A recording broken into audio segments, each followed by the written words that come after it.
l'idée là de cette petite réunion, c'est de vous introduire à ce projet qu'on a appelé Biodiversitel. Donc en gros, c'est la biodiversité au niveau des sites de transformation laitière. Moi, ce que je vous propose, c'est en une demi-heure, je vais vous présenter un peu ce que c'est que la biodiversité et les enjeux autour de la biodiversité, avec aussi une petite partie réglementation. Ensuite, on va voir comment ça s'inscrit dans tout le travail du CNIEL. Et donc là, ce sera Jean qui présentera comment s'inscrit ce projet au sein du GT Environnement. Ensuite, on va faire un petit exercice des projets biodiversité qui ont été menés par des industries de l'agroalimentaire. On conclura, je reprendrai la parole un petit peu pour là vous présenter ce que c'est qu'une stratégie biodiversité. Donc c'est quelque chose d'assez large et comment et quelle est un peu la plus-value que ce projet va apporter.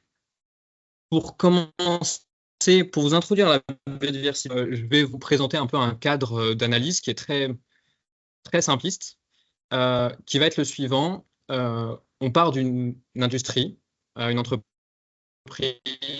on va décider que son seul objectif, c'est de produire de la valeur économique à court et long terme.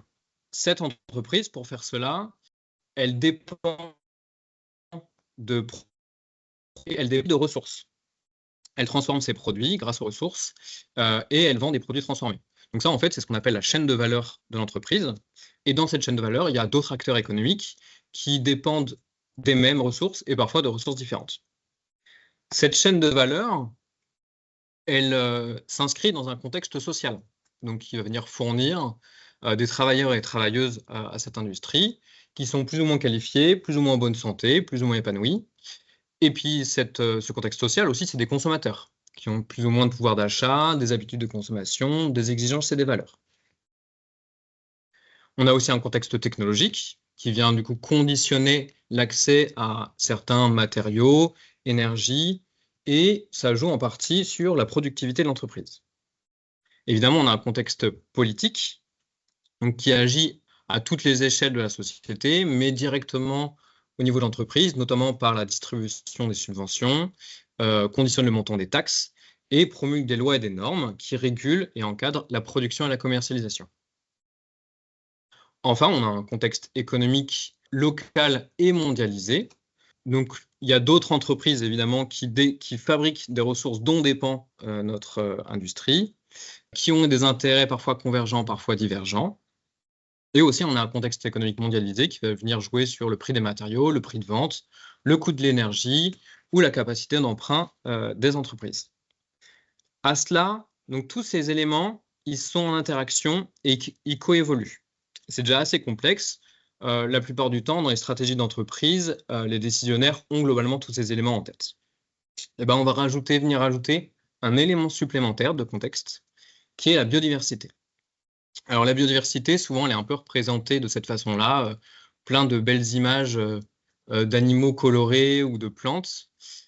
Mais cette représentation un petit peu collection de timbres cache une complexité. Et du coup, là, je vais essayer de faire cet exercice, de vous présenter assez succinctement ce que c'est que la biodiversité. Alors, on peut la définir à plein de niveaux différents. C'est là où c'est intéressant et à la fois complexe. Souvent, quand on pense biodiversité, en fait, on pense diversité spécifique, c'est-à-dire qu'on pense le nombre d'espèces qu'il y a dans un écosystème. En fait, derrière la biodiversité spécifique, au sein de chaque espèce, il y a différentes populations qui sont plus ou moins isolées, plus ou moins connectées. Et au sein de ces populations, il y a des diversités phénotypiques, donc des diversités de formes ou de métabolisme, qui sont en partie conditionnées par la diversité génétique. On peut aussi regarder la diversité. Donc là, par exemple, prenons l'exemple dans un sol quelconque. Là, je crois que les données que j'ai prises, c'est un sol moyen mondial. On peut regarder donc le nombre d'espèces différentes qu'il va y avoir dans 1 gramme de sol ou 1 kilo de sol.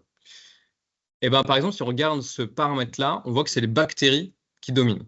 Il y a beaucoup d'espèces de bactéries. À côté, il y a quasiment rien comme espèce de vers de terre, par exemple. On peut aussi regarder en termes d'abondance, donc de nombre d'individus. Ça décrit quelque chose d'assez différent. Encore une fois, c'est les bactéries qui dominent, par exemple, un sol. Mais aussi, on peut regarder en termes de biomasse.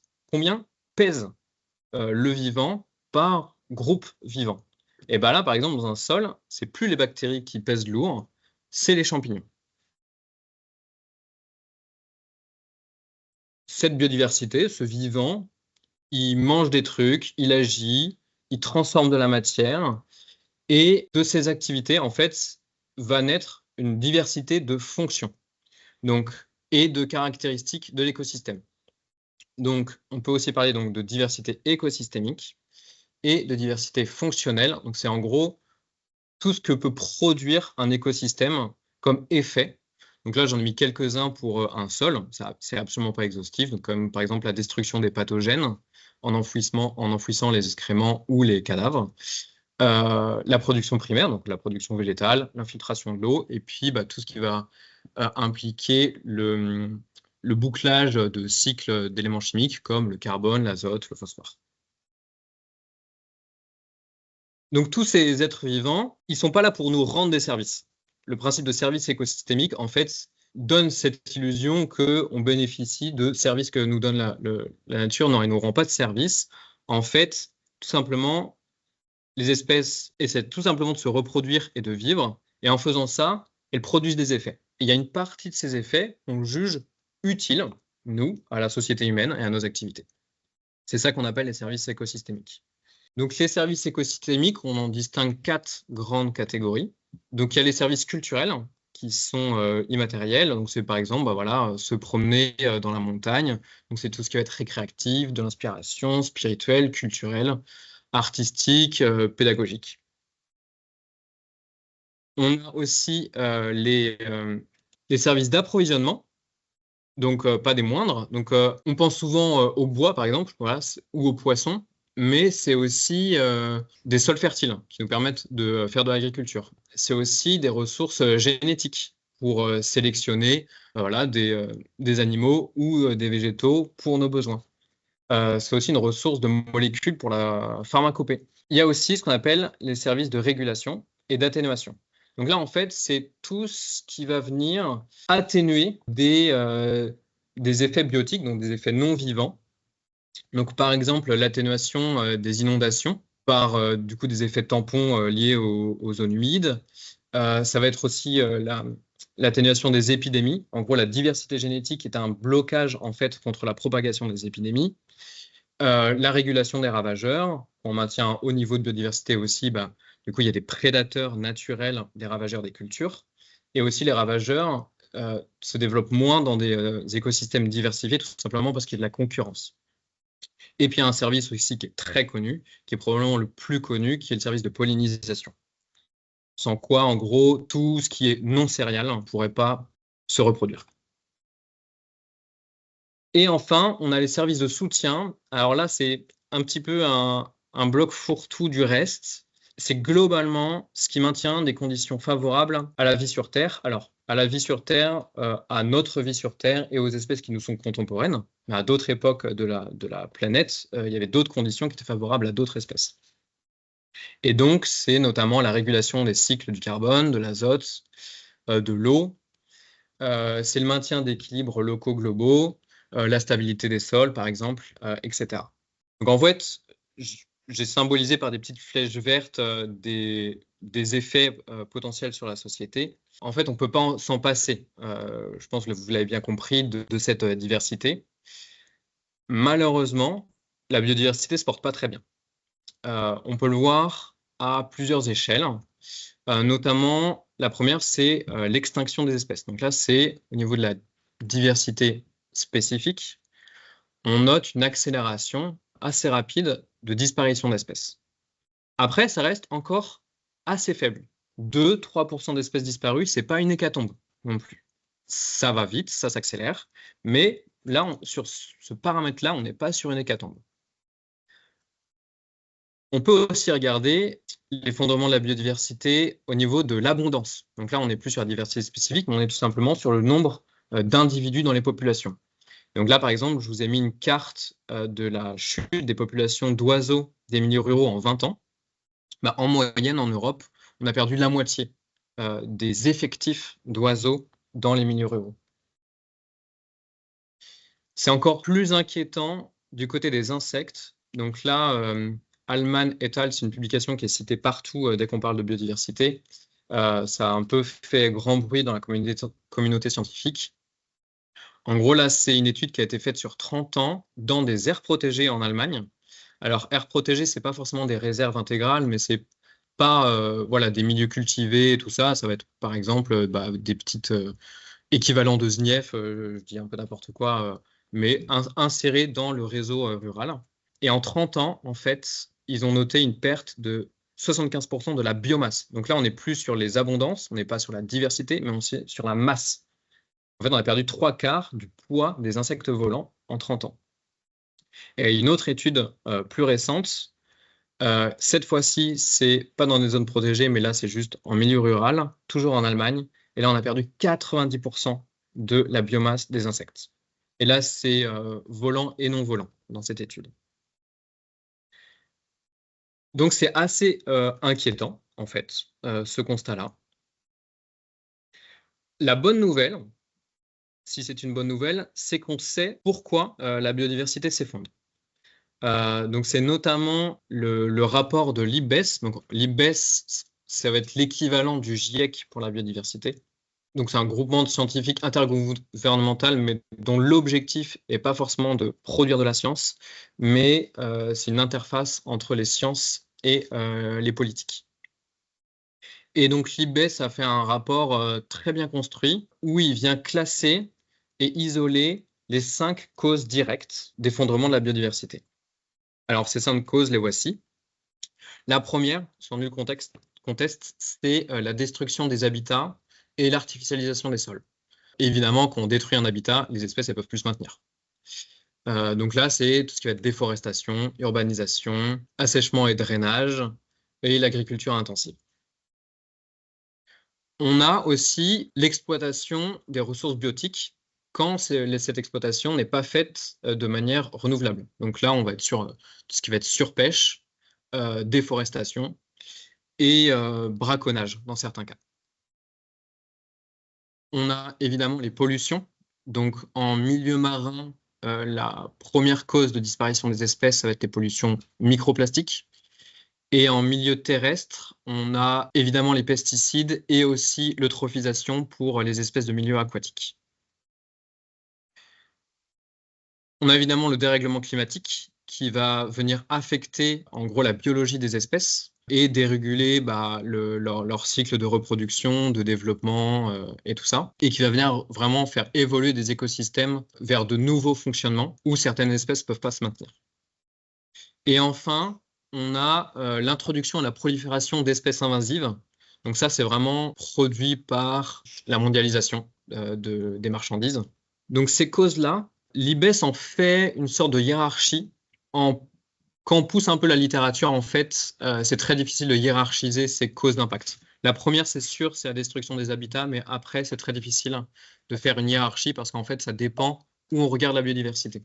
Est-ce qu'on regarde au niveau de la diversité des espèces, de la biomasse, du fonctionnement des écosystèmes, de la diversité génétique? Est-ce qu'on regarde les insectes? Est-ce qu'on regarde les oiseaux? En fonction de tous ces paramètres, en fait, ça ne va pas être les mêmes ordres de grandeur et les mêmes hiérarchies d'impact. Évidemment, les activités humaines exercent des pressions sur les écosystèmes. Ça va entraîner, du coup, une atténuation, une érosion des services écosystémiques qui vont venir affecter les sociétés humaines. Donc, en fait, là, on rentre aussi dans une nouvelle phase où les activités économiques doivent aussi coévoluer, comme on disait, avec, par exemple, le système social, le système politique, elles doivent aussi coévoluer avec cette nouvelle contrainte qui va être essayer de maintenir des services écosystémiques de bonne qualité, sans quoi on ne sait pas trop où est-ce qu'on va, à vrai dire. Alors, la biodiversité et le changement climatique, vous avez sûrement déjà entendu cette formule qui veut dire que ce sont les deux faces d'une même pièce. Dans un premier temps, on observe que dans les écosystèmes où il y a plus de biodiversité, plus de diversité spécifique, eh bien, le stockage de carbone est beaucoup plus efficace. Et ce n'est pas aussi qu'une question de diversité végétale, c'est aussi une question de diversité animale, parce que du coup les flux de carbone sont plus efficaces, en fait, entre les différentes strates de la biosphère. Et là, je vous ai mis quelques exemples de stockage carbone en fonction de différentes gestions forestières. Alors là, c'est que le cubage du bois de surface, donc le bois vivant plus le bois mort. Dans une plantation monospécifique, on va être autour de 200 mètres cubes. Et dans une réserve biologique, on peut aller jusqu'à 900 mètres cubes par hectare. Et ça, ce n'est que le bois à la surface. Parce qu'il y a aussi le bois sous le sol, le bois vivant, le bois mort sous le sol, et puis le stockage CO2, ce n'est pas que du bois aussi, c'est tout un tas de matières organiques inertes dans les sols. Donc, il est fort probable que ces valeurs soient encore plus impressionnantes si on prend tous les contenants carbone de la biosphère. Et puis aussi, dans un contexte de changement climatique, eh bien, la biodiversité et des écosystèmes fonctionnels produisent des effets en gros d'atténuation des dérèglements climatiques. Et donc là, j'ai pris cet exemple-là qui est celui des zones humides, en fait, qui font des tampons en cas de forte pluie. Et là, le petit graphique de gauche, c'est l'évolution des pluies extrêmes en France sur les 40 dernières années. Donc on voit que la tendance est forte, et donc même dans un cas, même si on n'arrive pas à complètement stopper le changement climatique, préserver la biodiversité aussi, c'est se préparer à mieux vivre les conséquences du changement climatique. Cette diapo, c'est le résultat d'un travail entre l'IBES, donc l'IBES en gros c'est, on en avait parlé, c'est un peu le GIEC de la biodiversité, et justement le GIEC. Ils se sont mis ensemble pour travailler sur un document en se posant la question, quelles seraient les mesures à mettre en place qui seraient à la fois bons pour le climat et à la fois bons pour la sauvegarde de la biodiversité.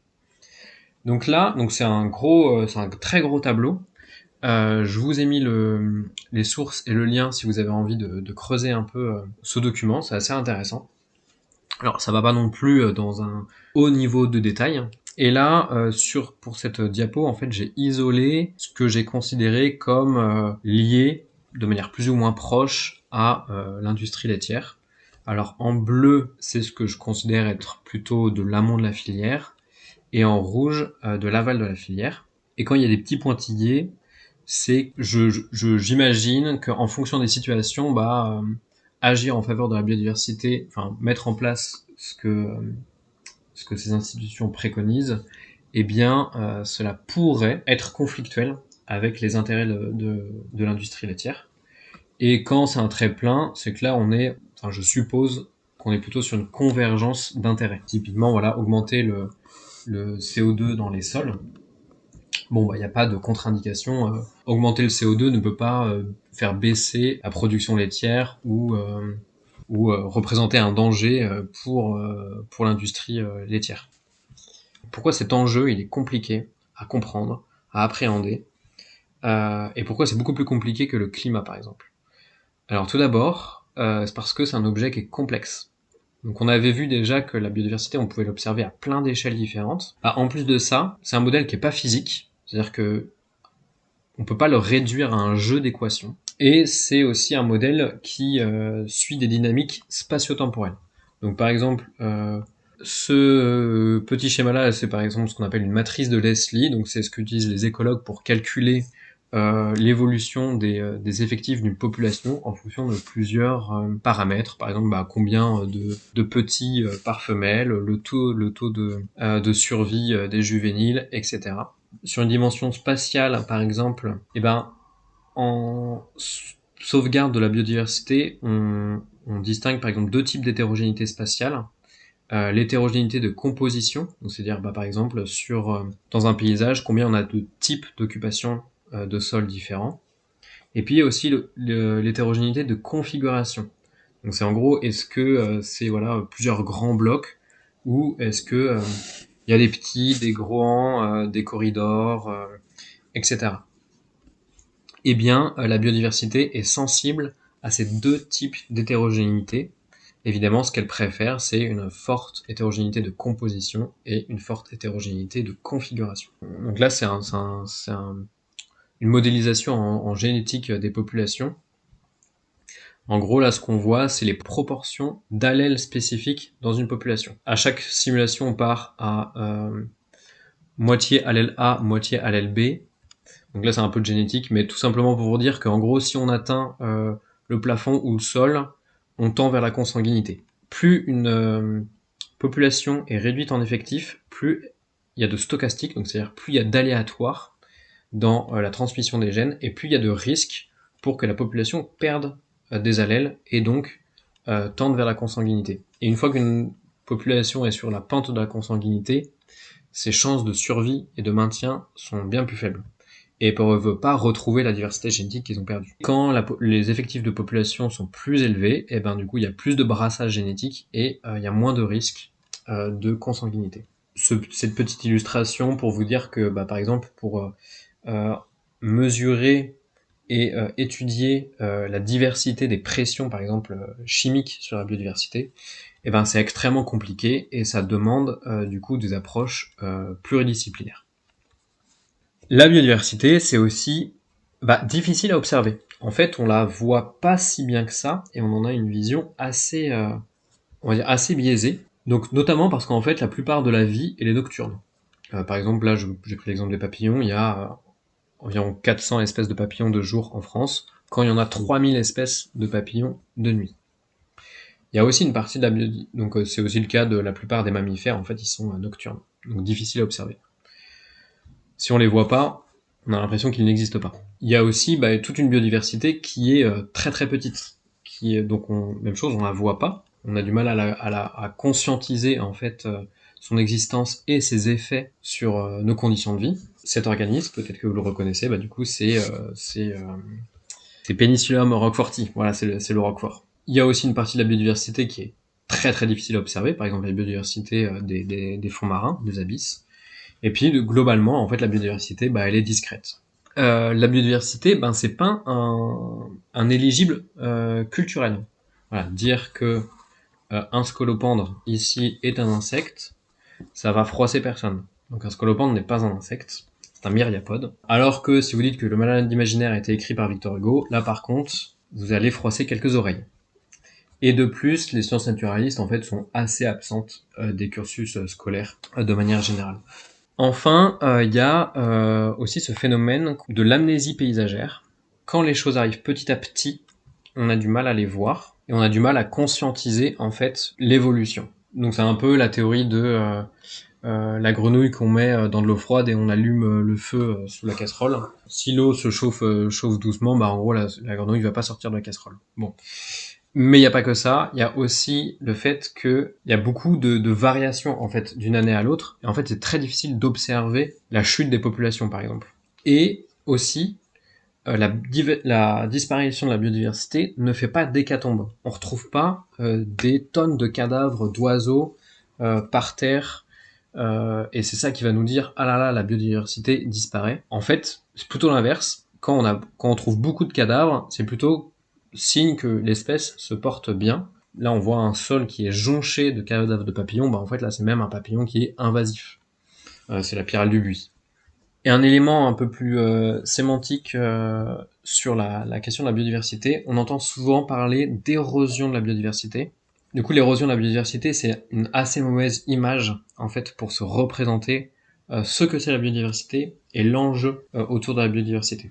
En fait, cette image, elle nous vient très probablement d'une vision du monde naturel qui est celui de l'Éden.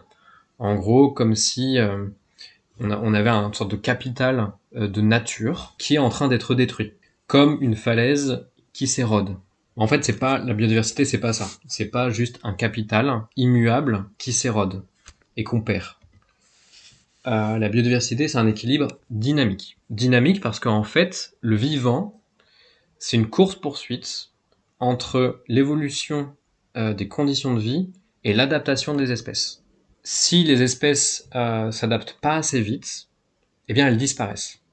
Et on sait que sur la Terre, en gros, ça arrive plein de fois, des espèces disparaissent.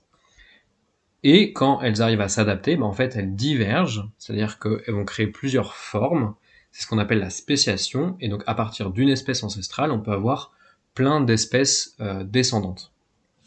Des équilibres dynamiques, vous en connaissez d'autres.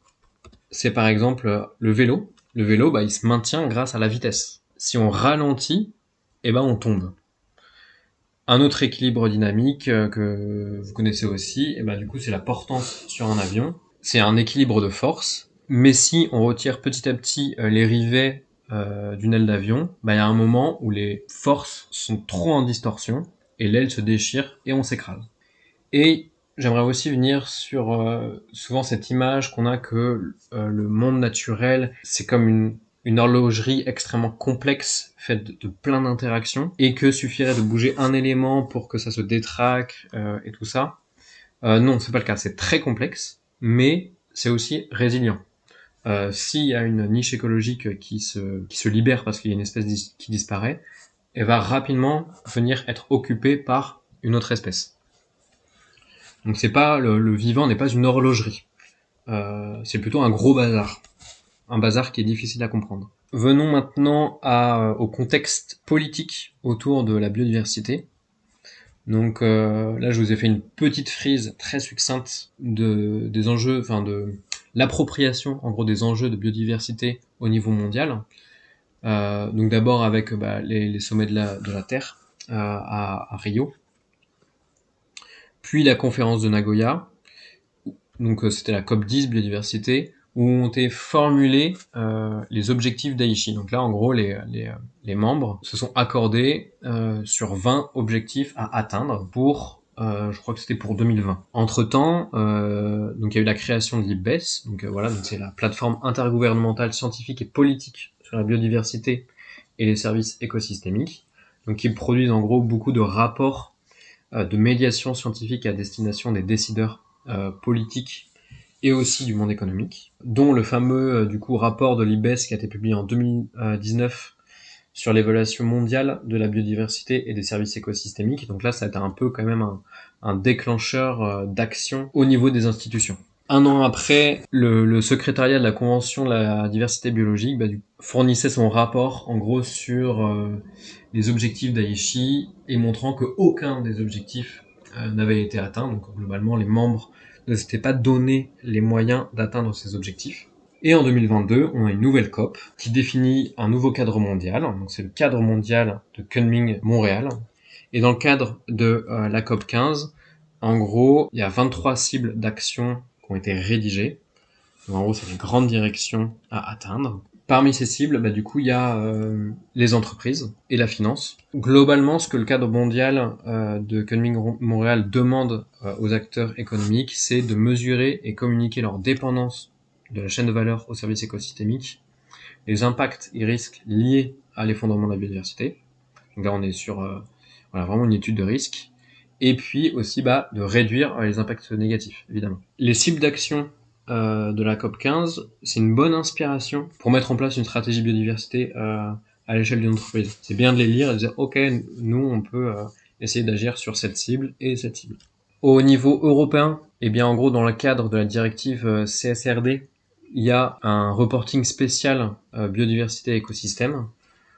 Donc, ça, c'est pour qui ? C'est pour les entreprises qui concentrent 2 des 3 critères suivants.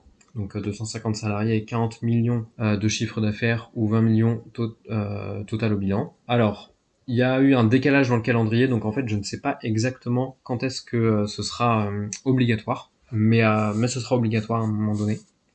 En tout cas, c'est comme ça qu'il avait formulé au début. L'idée globalement de documents de reporting là, les ESRS, donc je crois qu'il y en a 6 sur l'environnement. En gros, c'est pour revenir dans un espace de perturbation soutenable pour la planète selon le concept des limites planétaires. Donc là, je vais pas rentrer dans le détail de ce que c'est que les limites planétaires, mais globalement, c'est un cadre scientifique qui permet d'évaluer le niveau de perturbation de certains cycles biogéochimiques qui sont nécessaires globalement au maintien des conditions de vie sur Terre. Et là, vous voyez l'état du dépassement des limites planétaires en 2023, je crois. Globalement, ça va pas très bien, quoi. Donc l'idée, c'est de revenir dans un état de perturbation stable, c'est-à-dire que toute activité humaine a des impacts négatifs. La nature, l'environnement peut accepter un certain degré de perturbation. Et voilà, en gros, c'est ça les limites planétaires. dans lesquels il faudrait qu'on soit. Et que demande ce document de reporting? C'est un peu la même chose que la COP15, donc c'est mesurer les dépendances au service écosystémique et évaluer ses impacts. Et puis présenter un plan diversité, donc un plan d'action, une stratégie. Donc là, je suis allé piocher quelques autres cadres législatifs européens qui sont complémentaires en fait à ce plan pour la biodiversité. Donc il y a notamment le règlement européen contre la déforestation, celui sur l'éco-conception et puis la mise en œuvre de l'économie circulaire, et puis aussi celui qui vient d'être adopté, qui est celui relatif à la restauration de la nature. Donc là, en fait, les membres de l'Union européenne là, s'engagent à venir restaurer un certain pourcentage, en gros, d'écosystèmes détruits. Je sais plus c'est quoi le pourcentage, mais là, j'ai vu que ça vient d'être voté. Le cadre français. En France, le gouvernement a lancé une stratégie nationale biodiversité 2030, qu'on retrouve du coup souvent sous l'acronyme SNB, à ne pas confondre du coup avec le SNBC, stratégie nationale bas carbone. Donc la stratégie nationale biodiversité, c'est globalement une déclinaison du cadre européen. Et puis une réaffirmation des lois et des projets de loi qui sont déjà existants. Donc en fait, on est un peu aussi dans un recyclage là d'autres choses qui ont été mis en place par ailleurs et qui, au regard de la biodiversité, sont aussi bénéfiques pour la biodiversité. Donc ces lois complémentaires, c'est notamment la loi AGEC, la loi climat et résilience, la loi zéro artificialisation nette, la stratégie nationale bas carbone, et puis aussi l'affichage environnemental des produits de grande consommation. Il y en a forcément d'autres, comme par exemple la séquence ERC, donc éviter, réduire, compenser dans le cadre de l'installation d'infrastructures. Bon. Spécifiquement en biodiversité, on peut noter tout de même la création notamment de l'OFB, donc l'Office français pour la biodiversité. Donc là, l'État se dote d'une institution spécialisée sur les questions de biodiversité. Donc ça, c'est plutôt une bonne nouvelle. Aussi, le volet entreprise s'étoffe grâce notamment à l'OFB qui petit à petit vient mettre en place des webinaires, proposer des outils, etc. L'OFB anime un réseau qui s'appelle Entreprises engagées pour la nature. Bon, c'est un réseau d'entreprises plutôt positionné sur du déclaratif. J'avoue que je ne sais pas exactement ce que ça vaut. Dans le cadre du coup du projet Biodiversitel, on va chercher à vous fournir des outils pour agir en faveur de la biodiversité et rapporter. Et puis aussi un petit peu un guide, un cadre, des idées pour élaborer les grandes lignes d'une stratégie biodiversité. De manière générale, où est-ce que peut agir une industrie de transformation laitière? On peut agir au niveau du cahier des charges, on peut agir au niveau des accords commerciaux. Donc, par exemple, pour se dire pour limiter les effets de la mondialisation, on resserre au niveau national notre marché. Ça peut être des choses comme ça. Bon, ça c'est un engagement énorme. C'était juste pour l'exemple. On peut s'engager ailleurs que l'industrie laitière. Donc, c'est par exemple, faire des donations à la LPO, par exemple. On peut faire du lobbying. Alors lobbying, on va dire dans le sens noble du terme, donc dans le sens où, par exemple, imaginons que l'industrie laitière est précurseur sur un enjeu d'environnement particulier, par exemple la réutilisation de l'eau. Elle peut dire, nous, notre empreinte eau de notre industrie, elle est bonne, et nous souhaitons que les règles soient les mêmes pour tout le monde. Et donc là, en gros, c'est venir essayer de proposer, influencer le politique pour niveler les règles du jeu collectives par le haut. Et puis, évidemment, on peut agir sur site. Biodiversitel, dans le cadre de Biodiversitel, on va se concentrer sur ce que vous pouvez faire sur site. Donc pour trouver les idées d'action, on va faire plusieurs choses. Et déjà on va discuter entre nous parce qu'il y a certainement des choses qui ont déjà été mises en place par certains d'entre vous. Et donc là l'idée c'est de partager les bonnes idées. On va aussi regarder ce qui se fait dans d'autres secteurs. On va aussi venir solliciter des professionnels de ces questions-là. Aussi à Actalia, on a quand même une expertise environnement et production laitière, donc nous on a aussi un petit peu des éléments de travail qu'on va venir agréger. Et puis on va peut-être aussi, dans une moindre mesure, venir discuter avec des associations citoyennes nature, donc plutôt de naturalistes. Et ben voilà, à votre avis, vous, sur ces territoires, qu'est-ce que vous pensez qu'une industrie pourrait faire en faveur de la biodiversité? Et évidemment, toutes ces idées, on va quand même essayer de les évaluer au regard de la littérature scientifique et donc au regard aussi de notre connaissance de comment fonctionne en fait l'effondrement, des mécaniques d'effondrement de la biodiversité, parce que c'est ça l'idée, c'est de venir enrayer ces mécaniques-là. En ce qui concerne l'élaboration d'une stratégie biodiversité d'entreprise, là je vous ai rassemblé en gros les éléments qu'on trouve partout dès qu'on se pose cette question-là. Donc là c'est vraiment le B.A.-ba. Vous retrouverez ces éléments, ils sont récurrents, que ce soit voilà le cadre mondial de Cunning Montréal, le reporting européen. En fait, à chaque fois, on a un peu les mêmes étapes partout pour élaborer les stratégies de biodiversité. Donc la première étape, c'est de dire diagnostiquer les dépendances à la nature. Donc là, on est sur une analyse des risques physiques. Bon, alors pour faire ça, c'est pas simple du tout. En fait, là, les institutions demandent aux entreprises de faire ça, mais il n'y a pas forcément les outils en face. Il y a la plateforme Encore, donc c'est un outil simplifié avec une approche très macroscopique. Donc vous pouvez aller voir, hein, c'est un site web. Vous sélectionnez le secteur d'activité.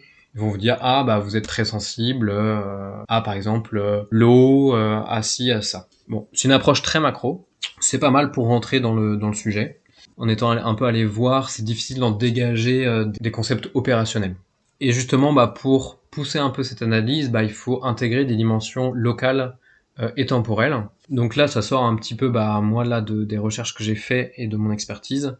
Mais par exemple, sur les enjeux d'adaptation au changement climatique, par exemple, vous pouvez peut-être aller voir les résultats du projet Climalet qui a été mené par le CNIEL et qui, du coup, là, est vraiment venu diagnostiquer les effets du changement climatique à une échelle très fine du territoire. Ensuite, il y a évaluer ses impacts. Donc, il y a plusieurs approches, des analyses qualitatives. Donc là, encore une fois, la plateforme Encore propose des petites choses. C'est pas non plus, ça permet de défricher. Puis après, on a les analyses quantitatives. Alors là, il y a deux vraiment modèles d'analyse quantitative. Il y a les diagnostics sites. On va venir, par exemple, mesurer la qualité de l'eau en sortie d'usine. Donc ça, c'est un diagnostic site. Et il y a les modèles pression-impact.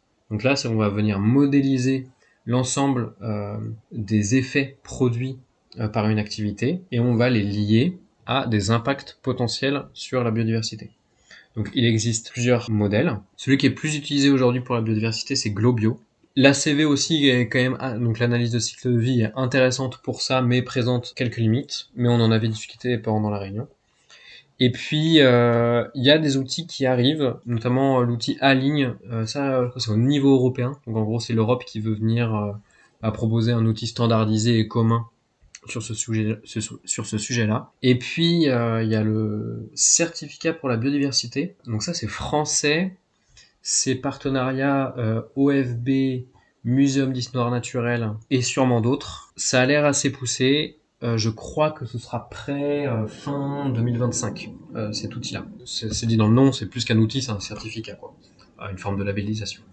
Pour tout ce qui est l'évaluation d'impact, faut faire très attention aux scores agrégés, trop agrégés, parce qu'en fait, du coup, ils viennent pas raconter grand-chose et ne poussent pas à l'action, en fait. C'est-à-dire que, si on dit, voilà, votre niveau de biodiversité sur votre terrain, il est de 50%, ça vous dit pas quoi faire. Alors que si vous avez une note qualité d'eau, une note qualité couverture des sols, une note diversité papillons, je ne sais quoi, et bien du coup là vous allez dire ok, on peut améliorer ça et ça vous permet d'engager des réflexions et des actions. Le troisième étape, c'est du coup de définir sa vision et ses objectifs. Dans la construction de la vision et des objectifs, il y a plein de facteurs qui peuvent venir rentrer là-dedans. En fait, dans quel secteur d'activité on se retrouve, quelle est l'image actuelle de l'entreprise ou celle qu'on veut donner à l'avenir, la culture d'entreprise, les parties prenantes, La situation géographique aussi peut vraiment jouer, notamment par exemple s'il y a une proximité d'un écosystème rare, ça typiquement ça peut vraiment être un atout pour venir agir en faveur de cet écosystème. Et puis voilà, ça doit être co-construit entre direction, RSE, voire les clients, les fournisseurs, etc. Quelques pistes pour amorcer des réflexions, les cibles Koenig Montréal, et puis le tableau que je vous avais présenté avant sur le travail entre l'IBES et le GIEC, peut y avoir des idées à prendre. Une fois qu'on a terminé, on déterminé la vision et les objectifs, l'idée c'est de construire le plan d'action. Donc budgétiser, faire un calendrier, définir des métriques, définir un plan de communication aussi, c'est aussi important. Et puis après suivre le plan d'action et puis l'améliorer.